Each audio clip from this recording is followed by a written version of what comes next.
Hey guys, कैसे हो आप लोग। This is Nilesh. मैं आपका नीलेश भैया बहुत बहुत स्वागत करता हूं आपका Nilesh academy class 10th YouTube channel पे।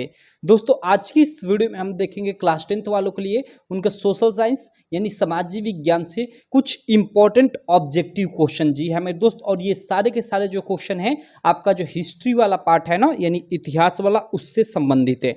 इन क्वेश्चन को करने के बाद आपको जो दो लेसन है, खासकर मैंने दो लेसन को टारगेट किया है। आप लोग का जो फर्स्ट लेसन है यूरोप में राष्ट्रवाद का उदय, और जो सेकेंड लेसन है भारत में राष्ट्रवाद का उदय, इन दोनों लेसन का, क्योंकि इस हिस्ट्री जो है, इतिहास है, उनमें ये दोनों लेसन काफी इंपॉर्टेंट है और आपके जो एग्जाम है ना, उनमें इन्हीं से बहुत ज्यादा क्वेश्चन पूछता है। तो इस वीडियो में मैंने इन दोनों लेसन के सारे समझ जाओ कि जितने भी इंपॉर्टेंट ऑब्जेक्टिव प्रश्न है ले लिया है। आप इस वीडियो को अंत तक देखते रहिए और देखिएगा, इस वीडियो से सेम टू सेम डिट्टू क्वेश्चन आप लोग के एग्जाम में फंसेंगे। अगर आपको नहीं पता तो मैं बता दूं कि अगर आप किसी भी बोर्ड के स्टूडेंट हो, आप इस वीडियो को देख सकते हो, लेकिन अगर आप यूपी बोर्ड के स्टूडेंट हो तो मैं आपको बताना चाहूंगा कि यूपी बोर्ड का 2023 का पूरा पेपर पैटर्न चेंज हो चुका है, जिसमें आप लोग का हर सब्जेक्ट में 20 मार्क का ऑब्जेक्टिव क्वेश्चन पूछेगा और आप लोग का सोशल साइंस यानी सामाजिक विज्ञान में भी 20 मार्क का ऑब्जेक्टिव क्वेश्चन पूछेगा। आई होप आप सब जानते होंगे।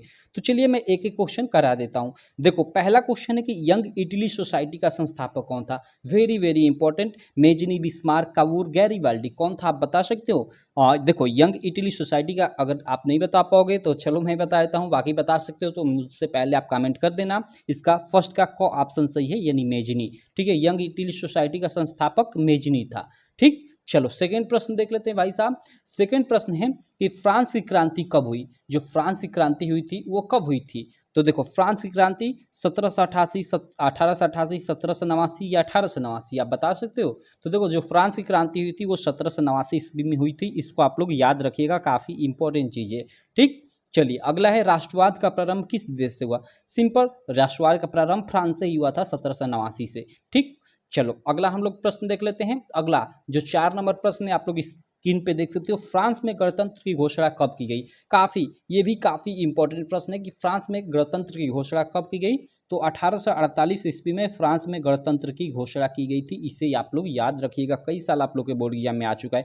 ये सारे के सारे प्रश्न आप लोग के बोर्ड एग्जाम में आ चुके हैं। ठीक, चलो अगला प्रश्न देख लेते हैं कि नेपोलियन का संबंध किस देश से था। तो देखो, नेपोलियन का सीधा सीधा संबंध फ्रांस से था। नेपोलियन कहाँ का रहने वाला था, फ्रांस का रहने वाला था। ऑप्शन है जर्मनी, अमेरिका, इटली, फ्रांस। तो इसका ये यहाँ पे देखिए, ये ख रहना चाहिए। ठीक है, क ख और ये ग रहना चाहिए। चलो, ये टाइपिंग मिस्टेक थोड़ा होता रहता है, कोई दिक्कत नहीं। चलो अगला हम लोग प्रश्न देख लेते हैं। 6 नंबर, जर्मनी के एकीकरण का श्रेय किसे दिया जाता है। काफी इंपॉर्टेंट ये भी प्रश्न है। प्रश्न संख्या 6, 5 के बाद प्रश्न नंबर 6 की जर्मनी के एकीकरण का श्रेय किसे दिया जाता है। हिटलर को दिया जाता है, ऑटो वन बिस्मार्क को दिया जाता है, विलियम प्रथम या मैक्सिनी।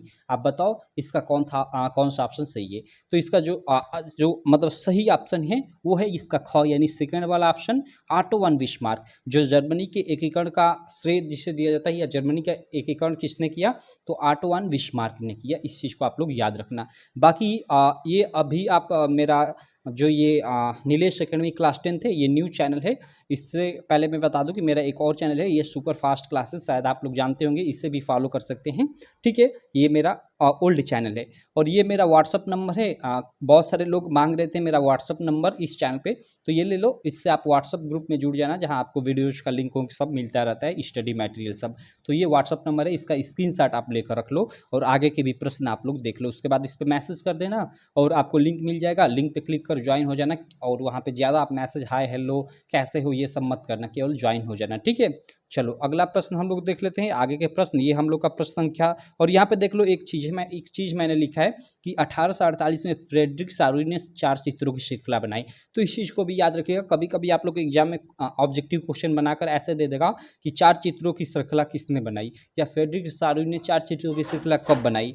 तो 1848 में फ्रेडरिक सारोई ने 4 चित्रों की श्रृंखला बनाई। इस चीज़ को आप लोग याद रखिएगा।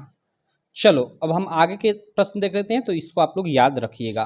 अगला हम लोग प्रश्न 6 नंबर के बाद 7 नंबर यहाँ पे देख लेते हैं। आप लोग देख सकते हो स्क्रीन पे 7 नंबर प्रश्न है कि इटली का एकीकरण किसके नेतृत्व में किया गया। अभी हमने जर्मनी का एकीकरण देखा कि ऑटो वन बिस्मार्क के नेतृत्व में किया गया, और इटली का एकीकरण ये भी इंपॉर्टेंट है। तो इटली का जो एकीकरण किया गया तो किसके नेतृत्व में किया गया था, मैथ्सनी के या काउर के या गैरीवाल्डी के या नेपोलियन के।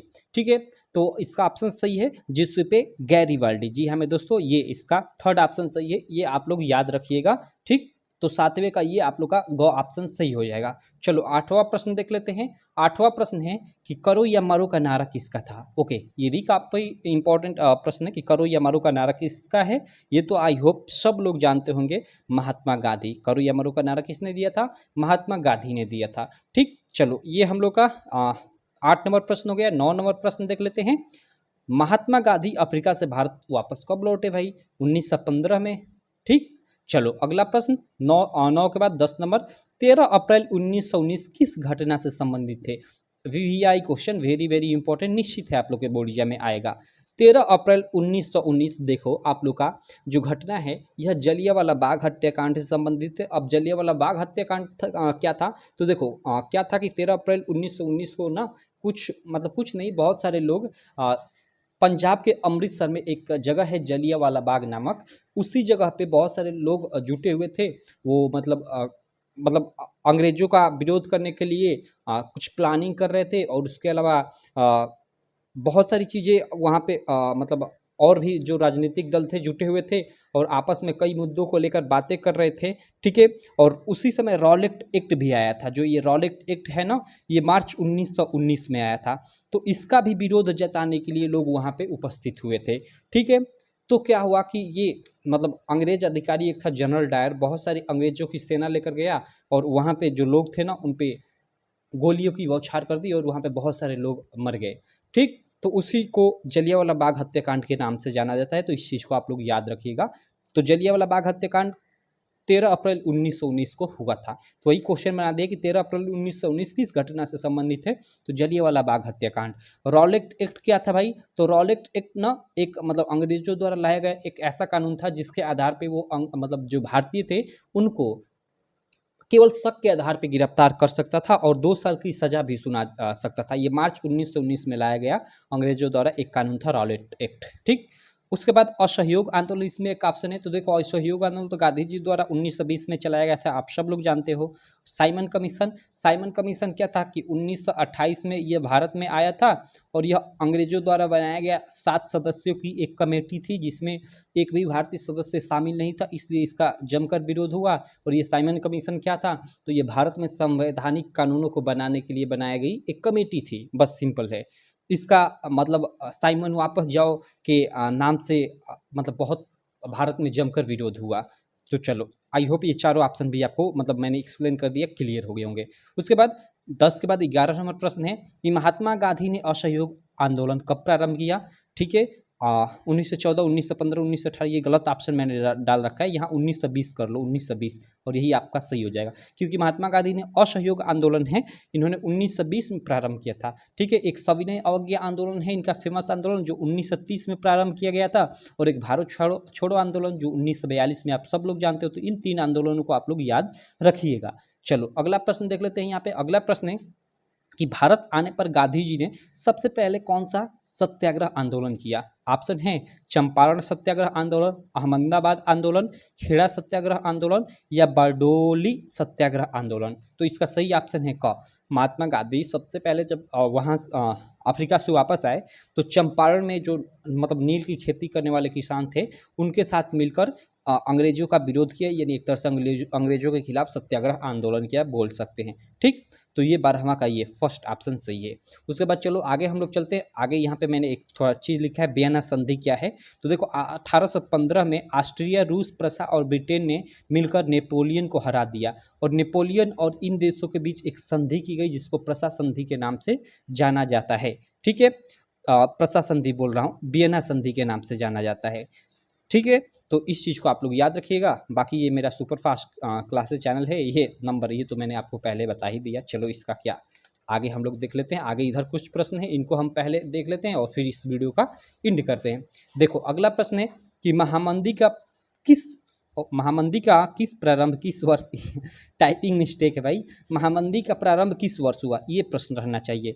1929, 1965, 1930, 1919। तो देखो विश्व महामंदी का प्रारंभ 1929 ईस्वी में हुआ था। कई बार ये प्रश्न मैं आपको बता चुका हूँ। ठीक, अगला प्रश्न है संयुक्त राष्ट्र संघ का मुख्यालय कहाँ स्थित है। ओके, संयुक्त राष्ट्र संघ भाई द्वितीय विश्व युद्ध के बाद मतलब विश्व आगे चलकर ऐसा युद्ध न हो, इसके लिए इस संस्था का स्थापना किया गया था, संयुक्त राष्ट्र संघ का। इसका मुख्यालय न्यूयॉर्क में स्थित है, आप लोग याद रखिएगा। और कब स्थापना किया गया था, तो 1945 में इसकी स्थापना किया गया था।